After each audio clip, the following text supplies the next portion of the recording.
Every morning, millions of kids around the world get up, grab a backpack, and head to school. For most of us, that meant a bus, a car, or a short walk down the street.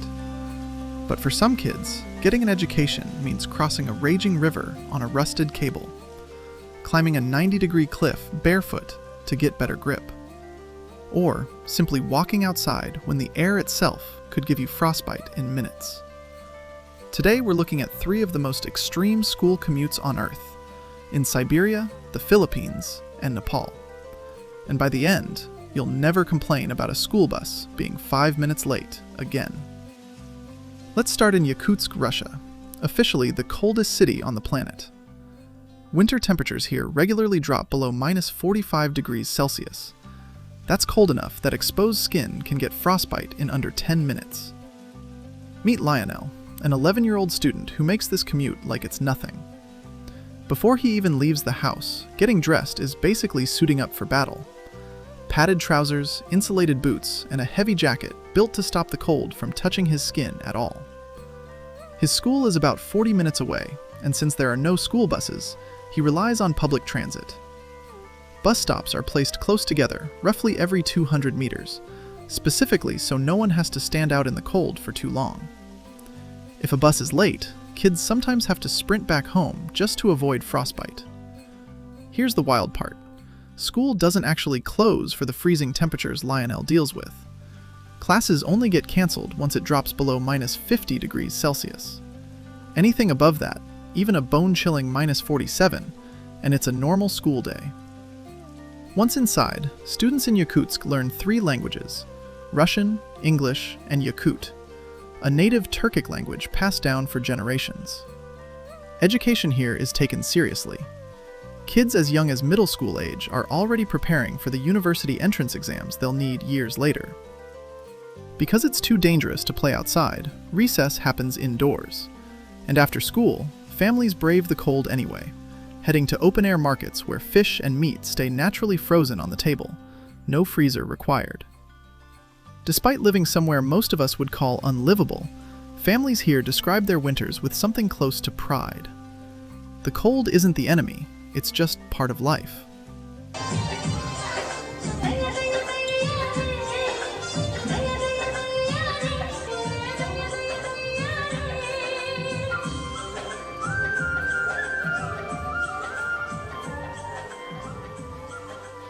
Now, let's go somewhere completely different.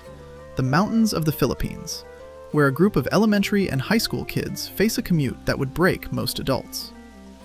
Meet Kyrie, a young student whose walk to school takes him straight up a mountain, through jungle terrain, along cliffs with drops of 50 feet or more.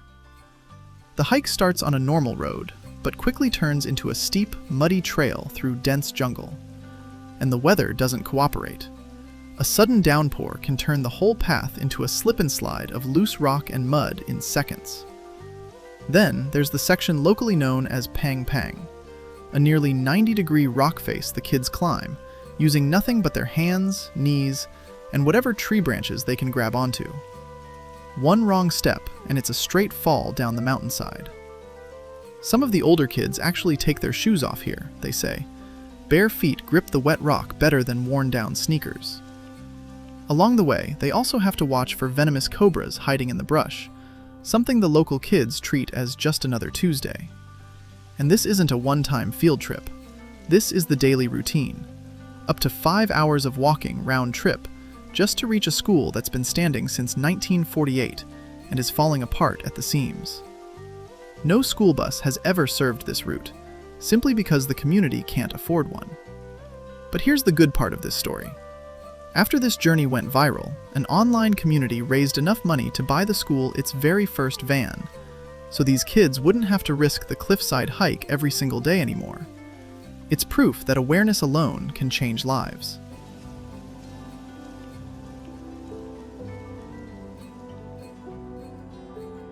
Finally, we head to the mountain village of Kanpur in Nepal, home to some of the most extreme school commutes ever documented.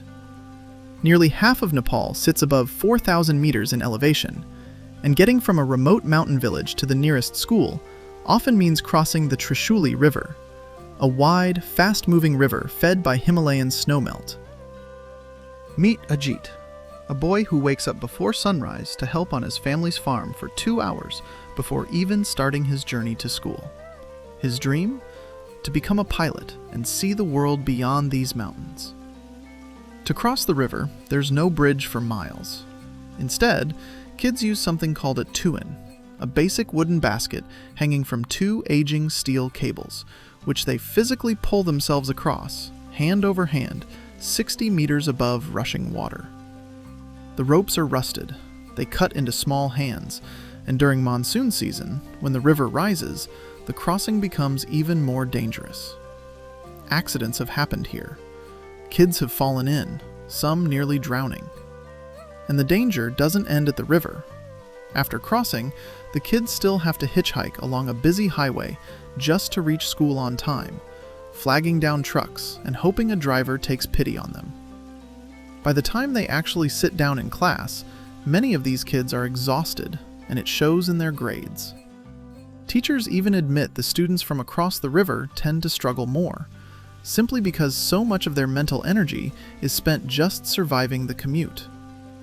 After school, they do the entire journey again in reverse: the highway, the river, and finally the long climb back up the mountain, often arriving home after 6 p.m., having been on their feet for over 12 hours.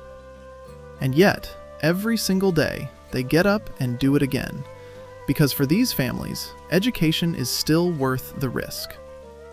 3 completely different corners of the world: freezing cold, jungle cliffs, and a raging river. But the same story, told 3 times over.